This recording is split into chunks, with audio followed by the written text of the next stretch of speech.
Welcome once more. Today we'll be talking again on system security. Will be the second video we'll be posting on our YouTube channel for more explanation and detailed explanation on it. System security.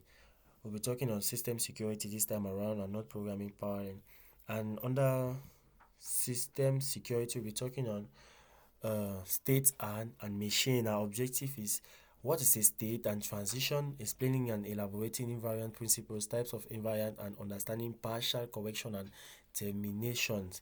Our first part will be talking of state and transition. What's a state? A state machine or a state is a programming architecture that allows dynamic flow to state depending on values from previous state or users input. So what are we talking about? We're talking from moving from a state to another, from a starting state to a finished point. This architecture is suitable for application that can be described as a combination of states, decision making, logic that determines when to move to a particular state, that's when and how to move from a particular stage.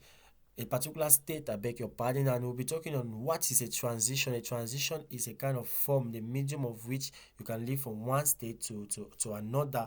That's what we know. That's what we call a transition, also known as state machine, which is or state chart.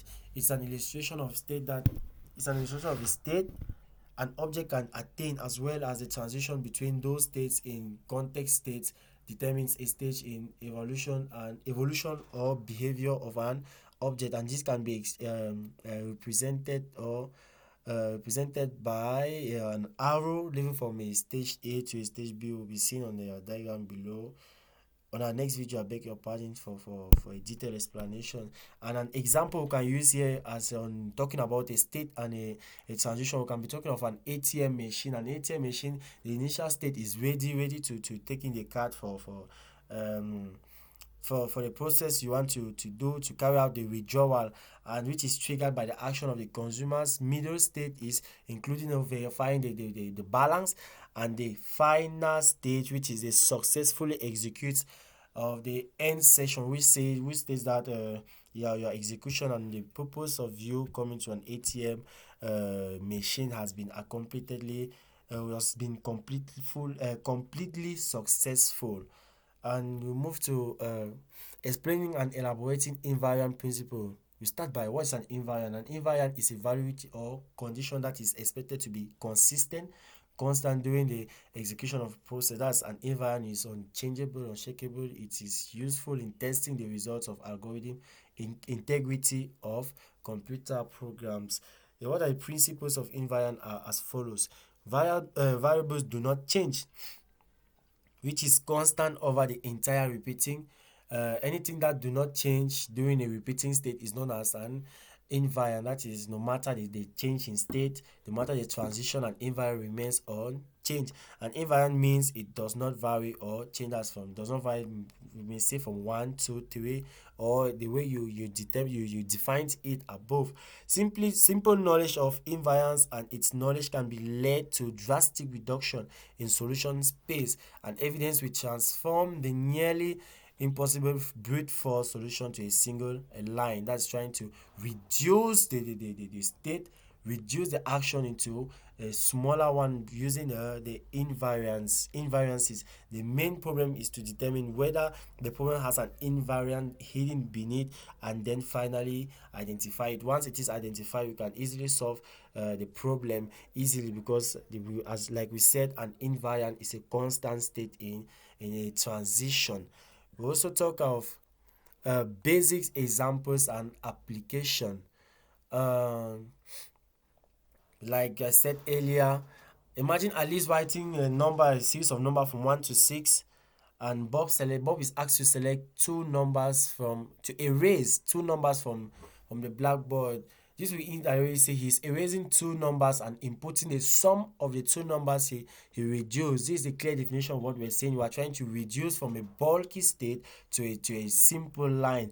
And like Bob, for example, if he chooses 3 and 4, we see that the sum of 3 and 4 is 7. So Bob will be writing from 1 to 5, 6, and 7, omitting the 3 and 4 he chose in writing the sum on the board, and applying invariant principle. That's where we have the sum of all these numbers, which is 1, 2, 5, 6, and 7, which gives us the sum of 21, which means Bob determined that all the states were invariant, and he decided to reduce them into a more simpler form. And below you can look a clear explanation and application of this example above.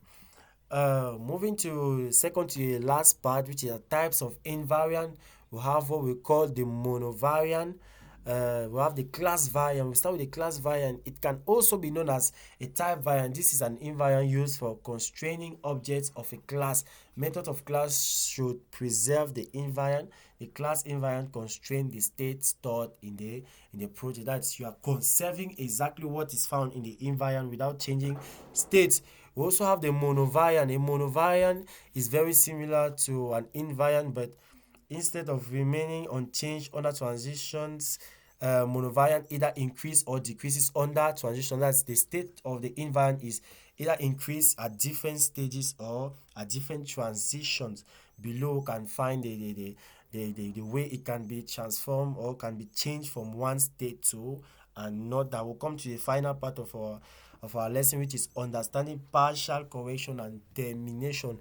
Like the name indicates, partial correction, we're trying to verify if the program is correct and trying to execute them for an efficient result. Like Floyd distinguished two required properties to verify a program. First, correctness property, partial correctness. This is a property that the final result, if any of the process must satisfy system requirement. You might suppose that if a result was only partial correct, then it might also be partially incorrect. That's obvious, because if we're already correcting a program, then there must be a fault in it.